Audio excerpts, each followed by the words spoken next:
Hi అండి, welcome back to Sravanthi's kitchen. ఈరోజు మన కిచెన్లో వీడియో వచ్చేసి కొరమేను చేపల పులుసు.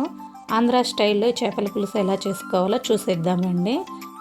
ముందుగా వచ్చేసి చేప ముక్కలని పసుపు, కల్లుప్పు, నిమ్మకాయ వేసి కడిగి శుభ్రం చేసి పక్కన పెట్టుకోవాలి. తర్వాత వేరే బౌల్లో పెద్ద నిమ్మకాయ సైజ్ అంతా చింతపండు తీసుకొని వాటర్ పోసి పక్కన పెట్టేసుకున్నాం.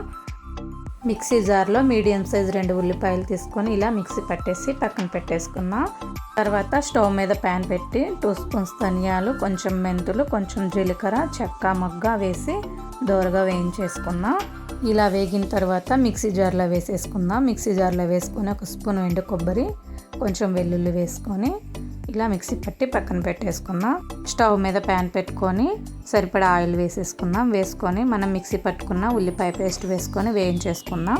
ఇలా వేగిన తర్వాత పచ్చిమిర్చి, కరివేపాకు వేసుకొని వేయించేసుకుందాం. ఇలా అంతా ఉల్లిపాయ పేస్ట్ దోరగా వేగిన తర్వాత అల్లం వెల్లుల్లి పేస్ట్ వేసుకొని వేయించేసుకుందాం.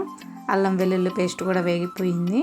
మనం ముందుగా నానబెట్టి పెట్టుకున్న చింతపండు పులుసు కూడా వేసుకొని 1 స్పూన్ పసుపు, 2 స్పూన్స్ కారం, టేస్ట్కి సరిపడా ఉప్పు వేసుకొని ఇలా మిక్స్ చేసేసుకుందాం. ఇలా మిక్స్ చేసుకొని చేతిలో వేసుకొని ఇప్పుడే టేస్ట్ చూసేయండి అండి, మనకు అప్పుడే అర్థమవుతుంది ఉప్పు కారం అన్నీ సరిపోయాయని. తర్వాత అన్నీ ఈ పులుసులో ఒక్కొక్కటిగా అన్నీ వేసేసుకొని మూత పెట్టి ఉడికించేసుకుందాం. ఇలా కొంచెం ఉడికిన తర్వాత మసాలా వేసుకునే వీడియో స్కిప్ అయిందండి. మనం ముందుగా మిక్సీ పట్టి పెట్టుకున్న మసాలా వేసుకున్నాక గరిటతో కలపకూడదండి. ఇలా 2 పక్కల పట్టుకొని కదుపుకుంటే మసాలా అంతా ముక్కలకి పట్టేస్తుంది. తర్వాత మూత పెట్టి మగ్గించేసుకుందాం. మగ్గిన తర్వాత లాస్ట్లో కొంచెం కొత్తిమీర వేసి గార్నిష్ చేసుకోవటమే.